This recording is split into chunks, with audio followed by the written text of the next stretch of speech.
Are you smarter than a Stone Age human? You might think so, but you'd be surprised at the creativity and intelligence it took to survive in the prehistoric world. Today, we're following a day in their life to see how they did it, and what we could still learn from them. Waking up to danger, the start of survival. Imagine this: you wake up not to an alarm or the hum of a fan, but to the distant sound of leaves crunching under something heavy. Maybe it's the wind, or maybe it's a predator, something with claws, teeth, and no hesitation to tear its way into whatever crude shelter you managed to set up the night before. There's no room for grogginess here. Before you even move, you're listening, your senses sharper than you realize. Every new sound is a puzzle piece. Was that a bird call? A wolf? Has rain softened the ground enough to wash away your foe's tracks? This first moment of your day sets the tone because in the Stone Age, making one bad call could mean it's also your last. Shelter during this time wasn't much more than a tenuous line of defense between you and the outside world.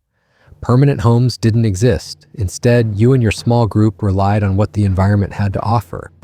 Maybe a convenient cave, though caves weren't always as safe as you'd imagine. Some doubled as dens for predators you'd really rather not meet. Perhaps you stacked branches and large leaves to create a basic windbreak. Or, if you were fortunate enough to be near rocky terrain, you'd wedge yourself against a cliff edge, keeping an eye on potential escape routes. This isn't luxury, it's survival, measured one night at a time. Once you've scanned your surroundings and deemed it safe, or at least safe enough, your next focus is food.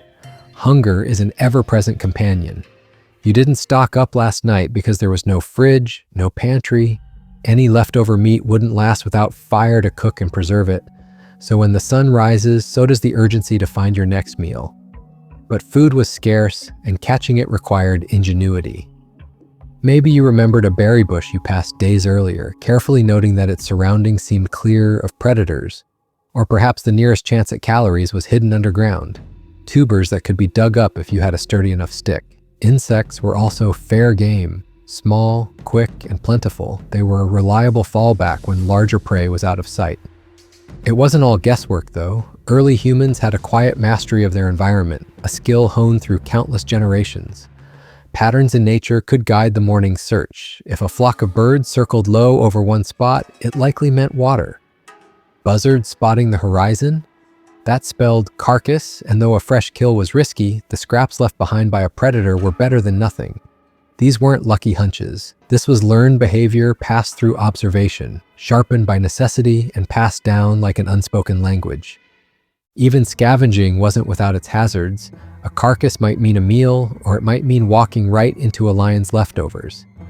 Moving too loudly could alert every predator in the vicinity, but moving too slowly risked losing the chance entirely. You'd spot footprints in the mud or crushed grass just ahead. Which way were they heading? Can you tell how fresh they are by their edges? Decision after decision floods your brain in these moments, the stakes unmistakable. The wrong move could mean walking into a threat your ancestors might not make it out of alive. Getting through the opening hours of the day required a level of sharpness that's almost hard to imagine now.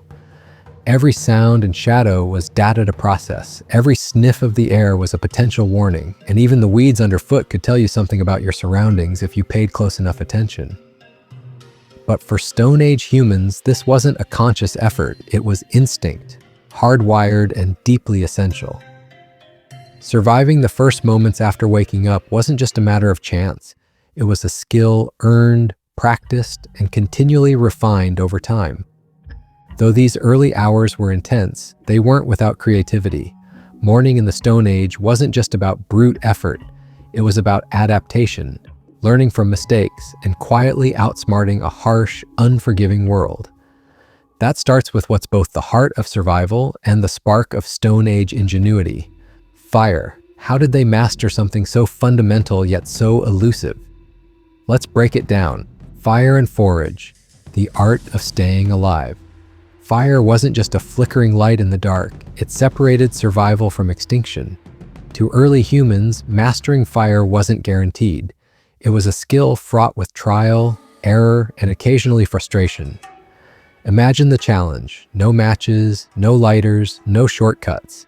Instead, they experimented with friction, striking rocks like flint against each other to create sparks, or spinning wooden sticks against dry grass until a faint wisp of smoke hinted at success.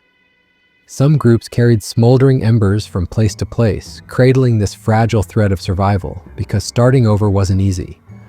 The knowledge of how to coax flame into existence became a kind of shared treasure, passed down and refined through generations. The importance of fire did not stop at its warmth or its glow in the night.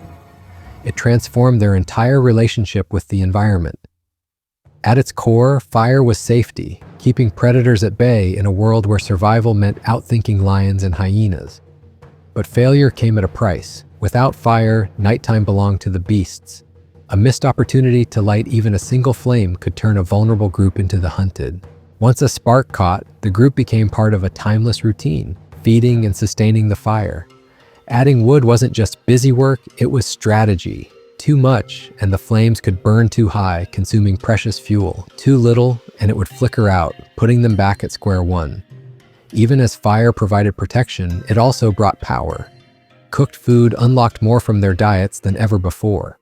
Roots became tender enough to chew, detoxified plants offered nutrients, and meat that was once tough or barely edible transformed into a calorie-rich resource. This milestone wasn't just about convenience. It made survival more efficient and, over generations, possibly contributed to larger, more energy-demanding brains. When it came to food, fire did more than just cook. Its presence rerouted entire lifestyles. Take scavenging, for instance. Where raw meat might have been too risky or tough to digest, fire allowed humans to safely eat a wider variety of animals, sometimes even ones stolen from another predator's leftovers. And their diets weren't defined solely by hunting or meat-eating, despite popular myths. Foraging was an art form they had to perfect to survive. They learned to identify plants that were edible, avoid those that could poison, and predict the seasons when certain fruits, nuts, and seeds would be abundant. Insects, often overlooked today, were regular dietary staples, packed with protein and readily available under rocks or in trees. Foraging wasn't random, it required a community effort. Several pairs of watchful eyes were better than one when scanning for telltale signs of life. A bush heavy with berries, flattened grass hiding a clutch of eggs, or even distant animal droppings hinting at nearby food. This shared process often included teaching. Elders passed down vital knowledge, like which plants grew near streams, or how to spot the thin, telltale leaves of a toxic plant. One wrong bite could mean a painful death, making accuracy a matter of life or death. Fire and foraging also came together in unexpected ways. Evidence shows humans used fire strategically during hunts or even to manipulate their environment by clearing areas to encourage the growth of desirable plants. Stories were likely shared around these fires too, lessons disguised in tales of survival, humor, or caution.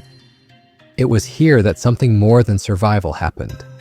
Early humans weren't just surviving, they were thriving through creativity, resourcefulness, and teamwork. These flames represented more than utility, they became symbols of life, connection, and progress.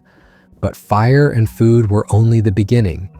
These shared experiences started weaving something profound, bonds that would shape not only survival, but culture itself. Around the fire, communal ties grew and the seeds of storytelling were planted.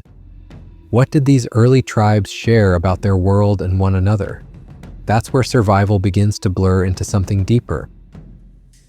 Community and connection, the heart of Stone Age life. Survival alone in the Stone Age wasn't sustainable. You needed a tribe. These small bands, usually around 20 to 30 people tied together by family or necessity, meant the difference between thriving and living on the knife's edge. Each person played a role, from hunters and gatherers to tool makers and caregivers, creating a delicate balance of shared responsibility. Together, these tribes provided safety in numbers. They protected one another from predators, rival groups, and even the occasional internal disagreement over food or territory. Where there was conflict, there had to be an understanding. Failing to cooperate wasn't an option if the group wanted to last another season. But tight-knit communities didn't guarantee ease. Resources were often limited, and competition loomed not just from animals but from other human groups. Evidence suggests that these tribes regularly interacted through both trade and conflict. Tools and ornaments made from exotic materials have been found hundreds of miles away from their sources, hinting at vast trade networks where goods, ideas, and even genetic diversity flowed. While trade could foster alliances, it could also fuel rivalries. Crossing paths with another band brought risks. It meant the possibility of losing essential resources like hunting grounds or access to water. Within the tribe, work was specialized. Some members became hunters, tracking and taking down animals with carefully crafted weapons. Others excelled at gathering plants, tubers, or insects, memorizing seasonal patterns to sustain their group. Roles weren't arbitrarily assigned, they emerged naturally, shaped by age, skill, and sometimes physical ability. Caregivers tended to the young and the elderly, proving that survival wasn't just about individual strength. In fact, archaeological evidence shows that groups often cared for disabled or injured members. One discovery included remains of individuals who couldn't have survived on their own due to disabilities yet were clearly looked after, showing a deep sense of social responsibility and compassion far beyond basic survival needs. Cultural expression made its mark here as well. Some of the first signs of human creativity appeared within these tribes, from cave paintings to carefully carved tools. The earliest art wasn't just decoration, it was deeply functional too. A painted cave wall might have been a place of ritual or even a way to communicate survival strategies. The processing of ochre at places like Blombos Cave in South Africa nearly 100,000 years ago hints at long-standing traditions. By the Upper Paleolithic period, this creativity exploded into vivid cave paintings, small sculptures, and even musical instruments. Bone flutes dating back over 40,000 years have been found in Europe, creating recognizable scales. Drums, thought to be made of stretched animal hide, added rhythm. Music, like stories, was likely used in rituals, social gatherings, and perhaps even to instruct or inspire. Storytelling wasn't just a way to pass the time, it was a survival tool. After a long day of foraging or hunting, the fire became a focal point for connection. Around its warmth, lessons were taught. Stories about successes or failures in hunting passed on knowledge of animal behavior or the dangers of certain terrain. These tales and rituals had practical value, ensuring the group's collective expertise didn't vanish with one generation. But beyond survival, they were deeply human. They nurtured bonds, reassured the fearful, and created a sense of identity that held a group together. Even spirituality began to flicker to life here. Though we'll never fully understand the beliefs of early humans, buried remains, artistic symbols, and certain tools suggest they saw themselves as part of something larger. This perspective likely deepened the emotional bonds within a group, creating a shared sense of purpose. Stone Age life thrived on these connections. It wasn't enough to survive, it was about finding harmony, sharing knowledge, and creating meaning amid the harsh conditions. Together, tribes laid the foundation for something much greater, human society's earliest roots, growing by the flicker of the fire. The Stone Age wasn't just a struggle for survival, it was where humanity's ingenuity took root. Fire, tools, and storytelling weren't luxuries. They were lifelines that set the groundwork for everything we know today. Our ancestors learned to adapt, to problem solve, and to connect in ways that shaped the world we've inherited. As one expert put it, they endured so we could thrive. So next time you light a fire or share a story, think of the first humans who paved the way.